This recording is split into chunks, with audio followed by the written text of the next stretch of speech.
Bien, bueno, pues nada, en cuanto a la contabilidad analítica, todos somos conscientes de que a partir de 2012, con el Real Decreto Ley que estableció la racionalización del gasto en el sistema educativo, se estableció una fecha obligatoria para la implementación de la contabilidad analítica para el curso 15-16.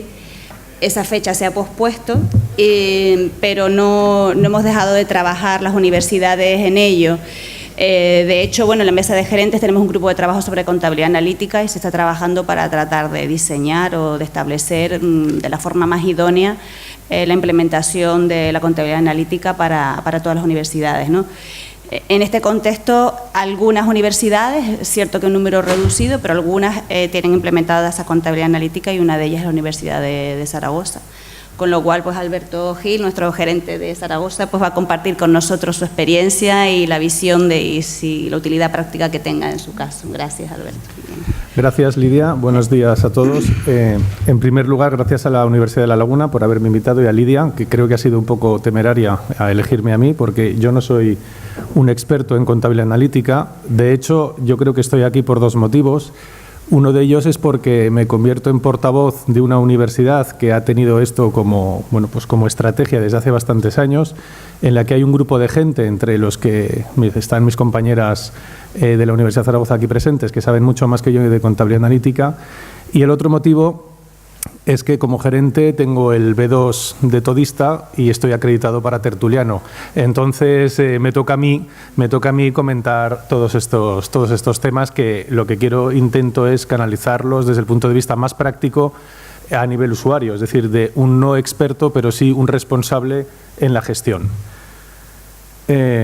Bueno, aquí la manida frase inicial de toda ponencia, en este caso Peter Drucker, ¿no?, que dice que lo que se puede medir se puede mejorar.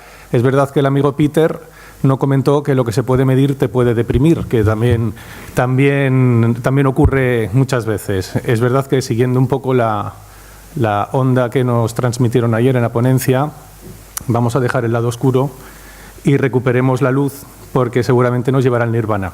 Entonces, intentemos medir para mejorar en este sentido.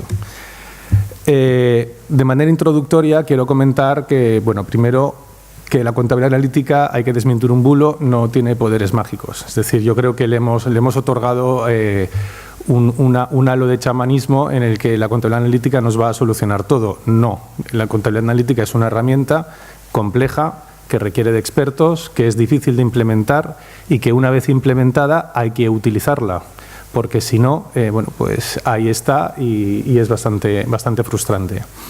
Luego, desde la óptica gerencial, yo entiendo que si hay un buen equipo detrás en la gestión de la contabilidad analítica, el gerente le basta la función nivel de usuario.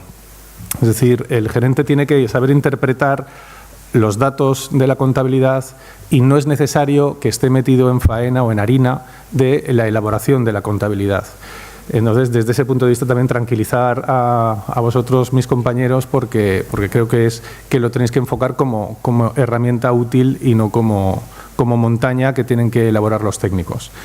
Luego, hay otro tercer elemento, y es importante, que esta es una gran herramienta de autorreferencia, es decir, tiene un profundo espíritu onanista y plasma lo que hay. Es decir, si tienes una financiación miserable, la contabilidad analítica te va a distribuir esa miseria.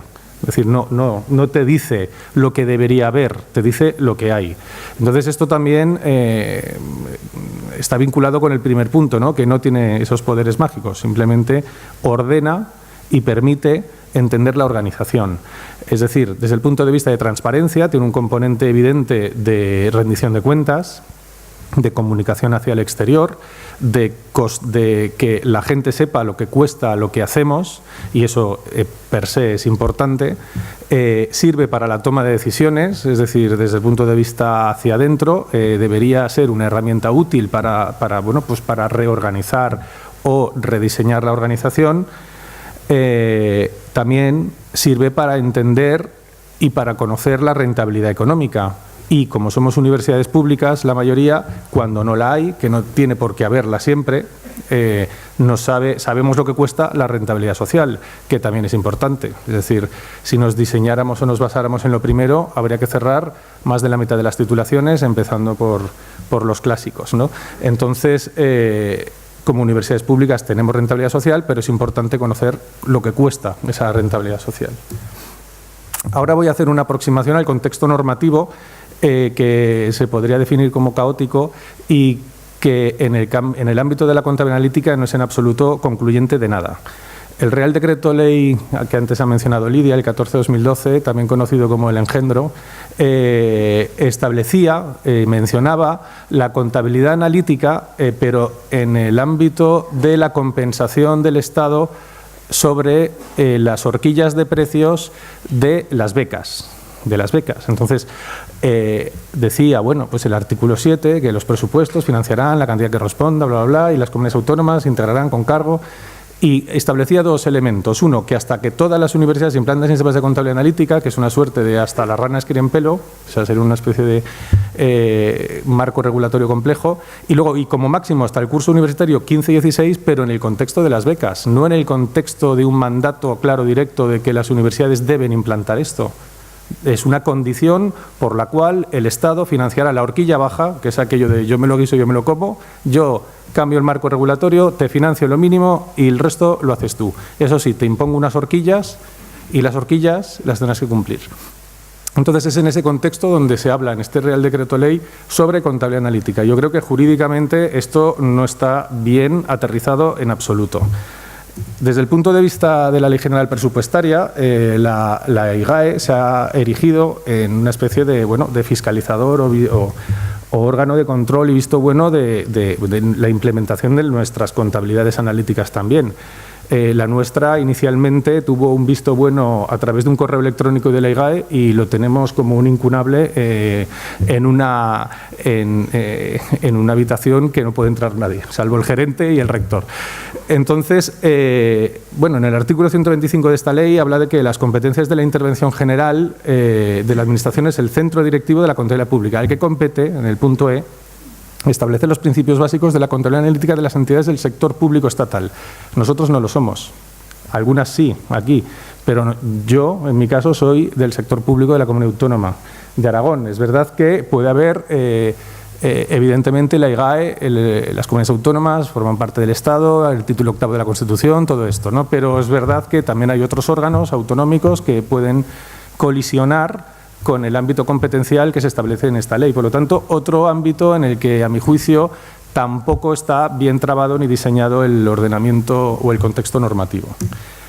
Desde el punto de vista de la Ley Orgánica de Universidades, se comenta, las famosas horquillas, ¿no? A través del Real Decreto Ley se modificó la LOU y aquí se establecieron que los precios públicos deben estar vinculados dentro de los límites que establezca la Conferencia General de Política Universitaria, que estarán relacionados con los costes de prestación del servicio.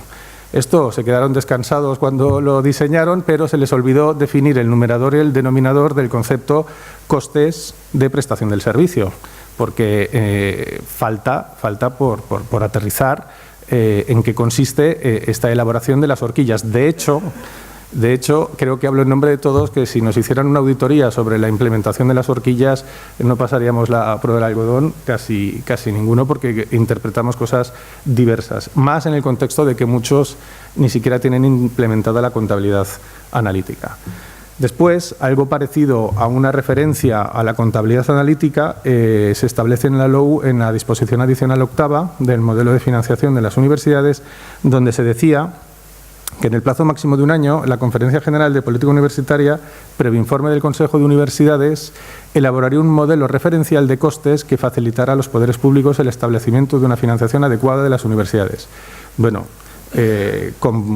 Atendiendo a lo previsto en el artículo 79, que es que tenemos que tener financiación suficiente para prestar un servicio de calidad. Esto no se ha hecho y no sé si se le espera, pero desde luego este mandato legal no se ha aterrizado.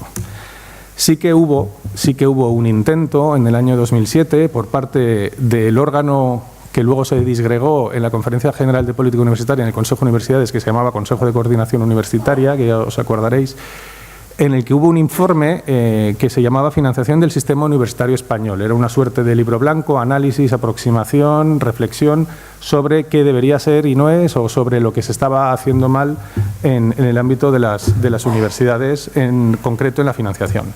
Hay 3 perlas o 3, no voy a abrir el documento, está en la web, es decir, si no lo conocéis, esto lo podéis tener a disposición, también lo dejo aquí porque está dentro. Y hablaba de este informe que había una ausencia de elementos de coste de referencia que objetiven las necesidades de financiación para la previsión de servicios universitarios y que esto ha generado que el mapa de financiación sea heterogéneo. Y sería conveniente corregir esta situación haciendo o estableciendo una referencia de costes, dado que ello permitiría impulsar, pues un modelo de financiación con unos mayores estándares, etcétera. Luego también hablaba de que la Administración, que tiene capacidad regular y determinar que las universidades públicas cobren a sus usuarios un precio muy inferior y no proporcional a los costes. Debería precisar en qué costes considera que pueden incurrir estas para prestar sus servicios. Y luego que la Administración Educativa Autonómica, que es la que en la mayoría de los casos asume la parte del león de la financiación de las universidades, debería definir qué costes referenciales en materia y bajo el frontispicio de la calidad estaría dispuesta a financiar. Yo, que vengo del sector de los malos, como dice mi compañera vicerrectora de Economía, porque vengo de la Comunidad Autónoma y en concreto de la Dirección General de Universidades, si yo le pregunto a Hacienda qué estamos dispuestos a financiar, muchas veces resulta que es bastante frustrante. Entonces, esto es un deber ser, pero que tampoco se ha sistematizado, ni siquiera hay parámetros concretos, objetivos, para que la comunidad autónoma sepa o quiera saber cuáles son los costes de referencia y en la calidad de prestación de servicios. Bueno, aterrizados después este contexto normativo, estamos en el típico caso de que lo que planteé y lo que pasó.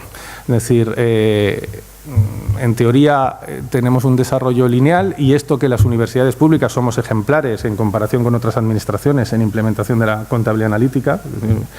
La propia IGAE y ministerios que nos están empujando también tendrían que mirarse en el espejo de lo que tienen ellos implantados. Creo que las universidades precisamente es un sector donde más se ha avanzado y en el ámbito sanitario quizá también nos llevan cierta ventaja, pero son los 2 contextos en los que yo creo que más se ha implementado este tipo de cosas, además del ejército.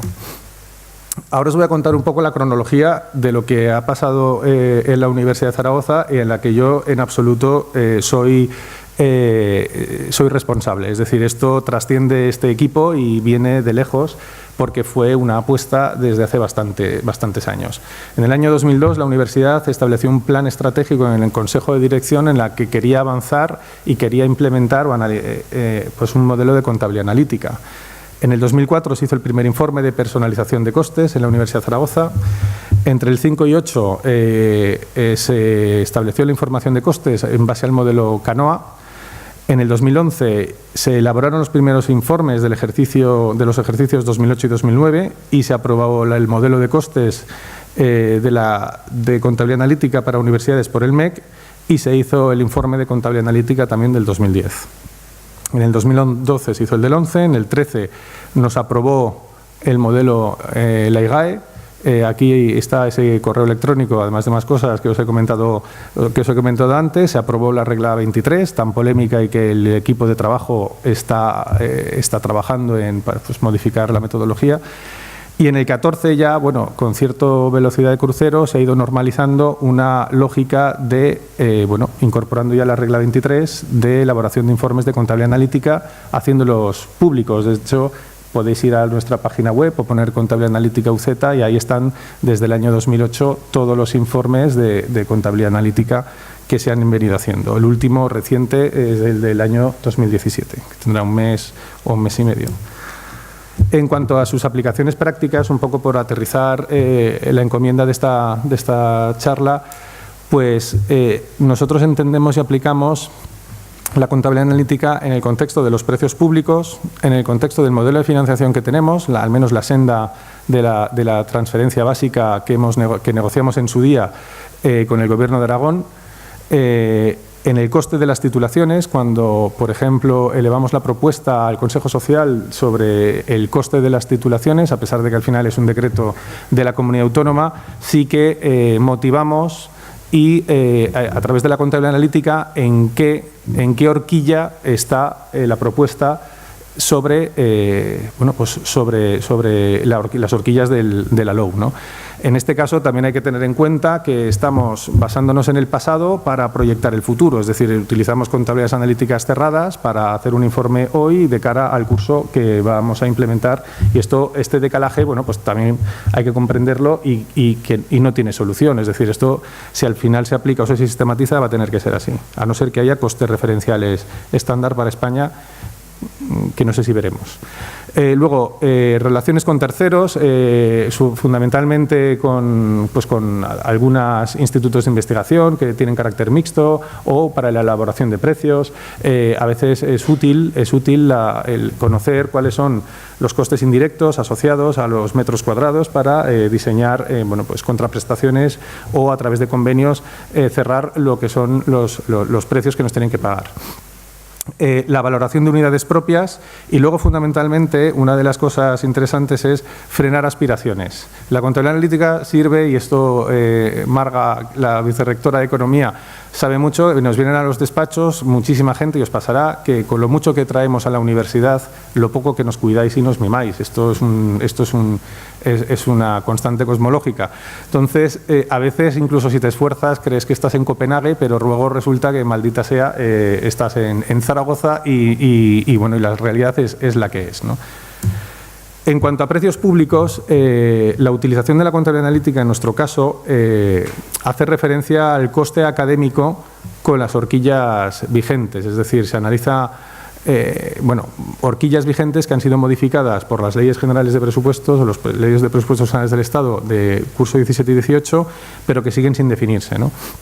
Entonces sí que hacemos referencia al coste académico vinculado a las titulaciones por rama de conocimiento o por experimentalidad, cosa que a veces chirría, para, en función de esto, intentar amoldar o cumplir esta obligación de mandato legal que es la LOU. Luego, tenemos en cuenta que la referencia de la oferta tenemos en cuenta la referencia de oferta de plazas, no la demanda. Es decir, entendemos que hay dos problemas distintos y diferenciados. La contabilidad analítica, vinculada a precios públicos, tiene que estar, o a nuestro juicio, dentro de nuestra capacidad de producción. Es decir, si nosotros tenemos un grado que ha pasado un proceso de verificación, que ha tenido que demostrar que tiene calidad suficiente y que tiene un número o una oferta determinada en función de instalaciones, recursos humanos, etcétera, esa es nuestra capacidad de producción. Por lo tanto, el coste de la contabilidad analítica a efectos de horquilla tiene que ser en el supuesto de que tú llenes esa capacidad de producción, no en función de la matrícula real que tengas. Ese es otro problema. Ese es un problema diferenciado, ese es un problema de adecuación, oferta y demanda que tiene otra solución, es decir, esa es más de política académica y de oferta de tu universidad.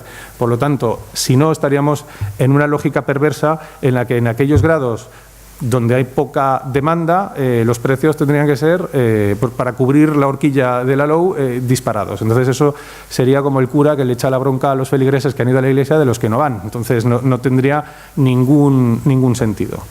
Os he puesto aquí dos ejemplos de informes que se elaboran desde gerencia en el Consejo Social para, no los voy a poner porque están de todas maneras, os los dejaré, para justificar un poco la propuesta de precios de cada curso académico desde el punto de vista de un análisis de contabilidad analítica.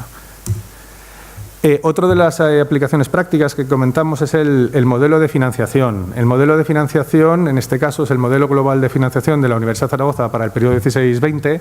Este es el modelo firmado, no sé si voy a tener acceso, si no os lo cuento. Aquí también se da la paradoja como chascarrillo, que cuando se negoció este modelo yo era funcionario con responsabilidad en universidades en el Gobierno de Aragón y ahora, maldita sea, veo que era insuficiente.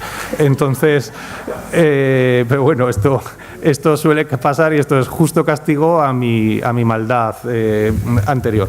Entonces, este modelo llama a la contabilidad analítica dentro de las limitaciones presupuestarias, también os lo voy a dejar y está subrayado las referencias a contabilidad, es decir, Muchas veces los modelos, cuando se conocen las tripas de un proceso de negociación, de modelo de financiación, lo que primero se sabe es hasta dónde puede llegar la comunidad autónoma y luego vestimos el santo.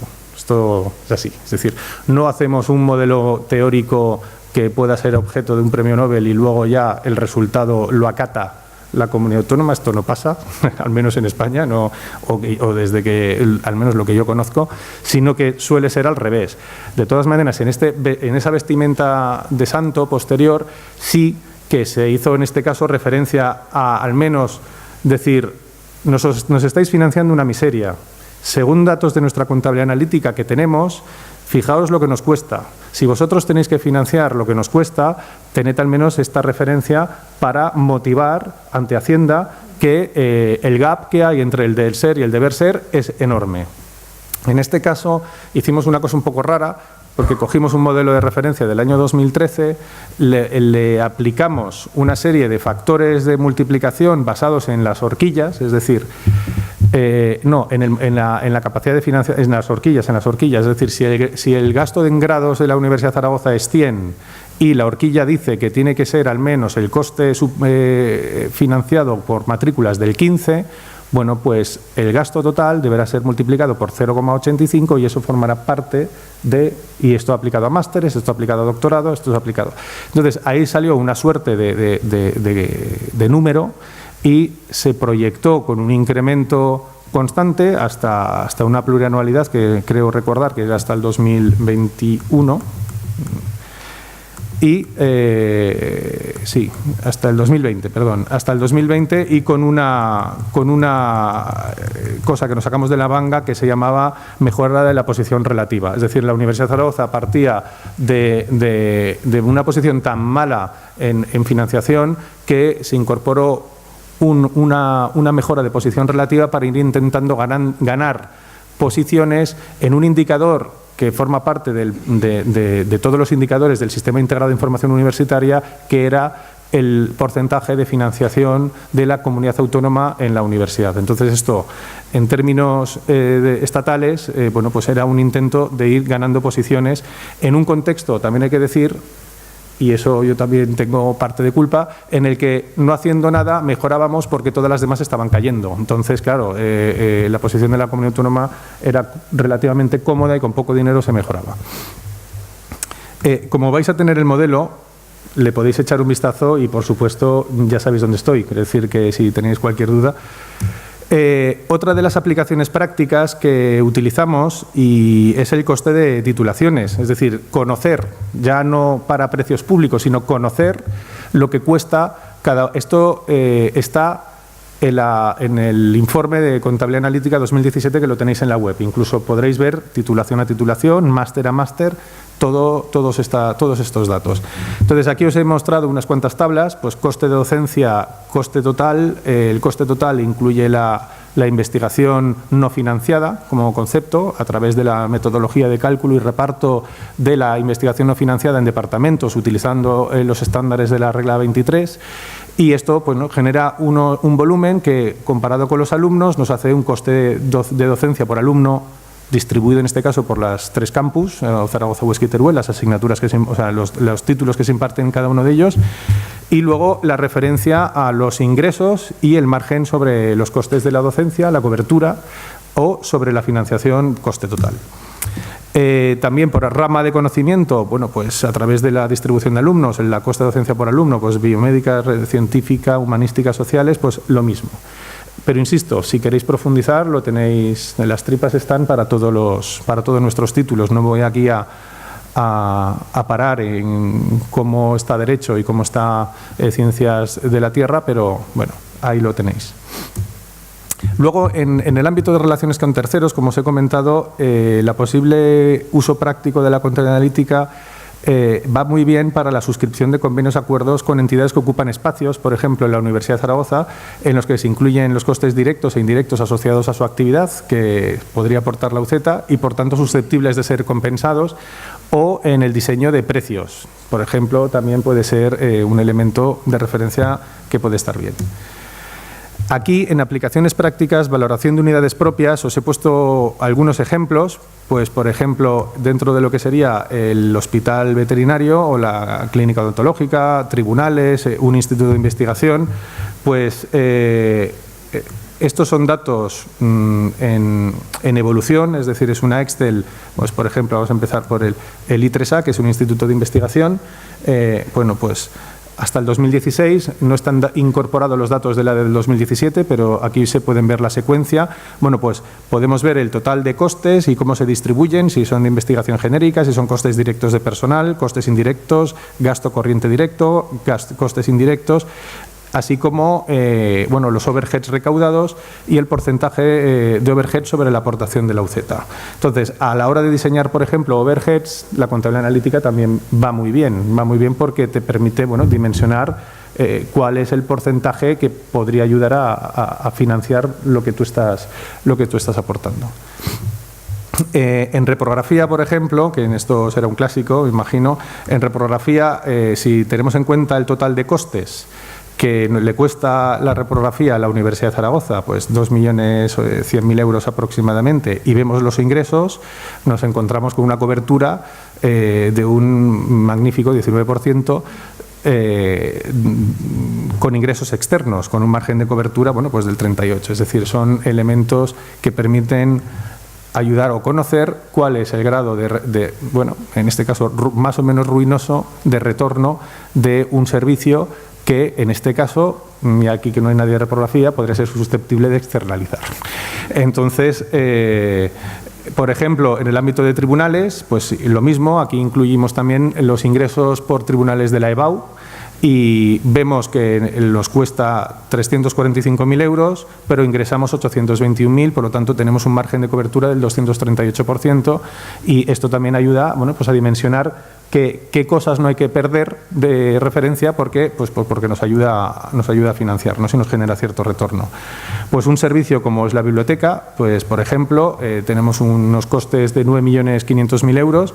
Claro que también vemos la evolución, eso también tiene como hacia dónde estamos yendo. Nuestras plantillas envejecidas, solo con las inercias de antigüedad, sin hacer nada más, ya generan, bueno, pues un crecimiento casi exponencial, pero esto nos permite, bueno, pues dimensionar si hay que adoptar algún tipo de política de rediseño de unidades, dado que a lo mejor hay que modernizar las bibliotecas, los puntos de acceso, la gente ya no saca libros, los consulta por internet, los estudiantes quieren salas de estudio, no van a bibliotecas. En cambio, tenemos un ejército de recursos humanos enfocados a una biblioteca más del siglo XIX que de hoy, ¿no? Pero bueno, esto, como veis, sirve para pensar maldades. Y pues la clínica odontológica, por ejemplo, es otro servicio diseñado inicialmente para aportar calidad a las prácticas de una titulación como odontología. Pues se crea una clínica odontológica. Cuando esto se hace en un contexto de coste cero, venga, que no pasó nada, esto cuesta cero. La clínica y un huevo duro. Pues entonces tenemos la clínica, pero la clínica, al final, al cabo de los años, nos damos cuenta que para que preste un servicio acorde a lo que es y sin que sea una especie de competencia desleal, que también hay que tener cierto equilibrio con la clínica odontológica del mercado, pues al final, quieras que no, es un coste que caro y que genera una evolución bastante alta y nos genera unos retornos bastante limitados. Por ejemplo, en este caso tenemos un margen de cobertura del 33,6%.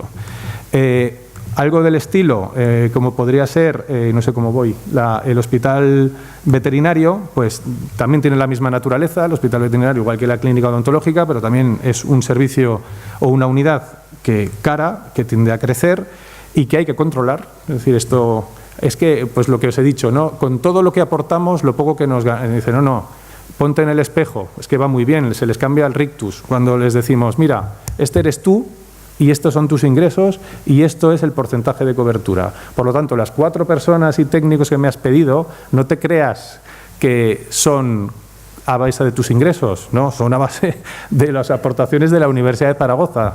Entonces, bueno, pues en este caso tenemos márgenes de cobertura del 34%.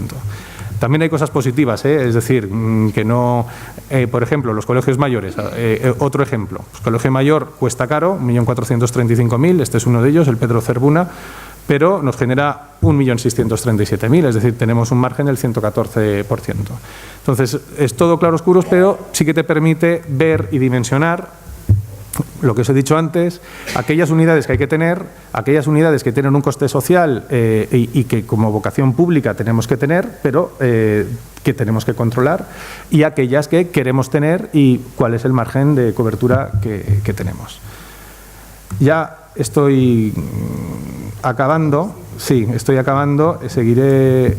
¿Qué otras aplicaciones prácticas? Bueno, pues evidentemente podría haber estándares de costes de titulaciones. Yo creo que no estamos preparados, creo que a día de hoy faltarán bastantes años y yo no sé si ni siquiera podrá ser, porque todos somos peculiares, pues uno tiene derecho en un edificio, pues yo qué sé, en un palacio y el otro lo tiene en un otro tipo de... Es decir, hay tal casuística que va a ser muy complicado establecer estándares a través de la suma, sin más, de las contabilidades analíticas de cada uno de nosotros para hacer una media ponderada o no ponderada. Entonces, este es un jardín que no sé si vamos a saber dimensionar, pero bueno, ahí estamos. ¿Qué criterio, por otro lado, qué criterio de normalización debemos utilizar? Porque todos somos peculiares, esta es otra de las máximas, todos somos distintos y diferentes. Luego, otra de las aplicaciones prácticas, como hemos dicho y hemos visto, también sería la valoración de los costes de producción, pero versus otras universidades públicas. Esto podría ser interesante, compararnos cuánto cuestan universidades de dimensiones similares en uno y otro ámbito, u otras administraciones, en el ámbito administrativo, académico, de investigación. Serviría también para hacer un rediseño organizativo, es decir, tanto de unidades, overheads, reasignar presupuestos, diseño de recursos humanos, política académica. Pero claro, esto requiere algo que no solemos hacer, porque lo del día a día nos impide, y es que parar, analizar, pensar y actuar. Es decir, esto también genera un músculo que muchas veces no tenemos ni ejercemos, ¿no? Y luego también algo muy fundamental, que es todo lo vinculado a información y rendición de cuentas. Es decir, también esto es... la contabilidad analítica tiene cierta militancia de transparencia y de rendición de cuentas a la sociedad. Y tampoco hay que tener mucho miedo, porque nosotros tenemos la contabilidad analítica puesta en la web y en transparencia, pero nadie la lee. Nadie la lee. Pues nadie se come semejante tocho y menos lo digiere y menos es capaz de balbucear una pregunta inteligible. Entonces, solo el público avanzado o a lo mejor los colegas pueden entender que la contabilidad analítica es una herramienta, pero yo creo que sí, que debemos ir educando a la ciudadanía y mostrar de manera proactiva pues lo que a nosotros costamos, a los ciudadanos, que al final son los que nos pagan con sus impuestos. Y ya como conclusión, lo único que se me ocurre es decir que si vas al gimnasio y no lo has publicado en Facebook, de nada ha servido el esfuerzo y la dedicación. Entonces, muchas gracias, eso es todo.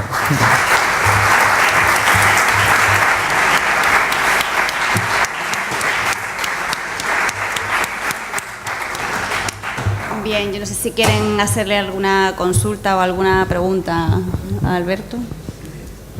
Sí, por allí hay. Sí. Dos preguntas muy rápidas. Primera, ¿os habéis llevado alguna sorpresa grande respecto al funcionamiento, o sea, al resultado de los costes, que en algún caso os haya sorprendido para bien y para mal? Y segunda, ¿cómo lleva la comunidad universitaria el peso de los resultados?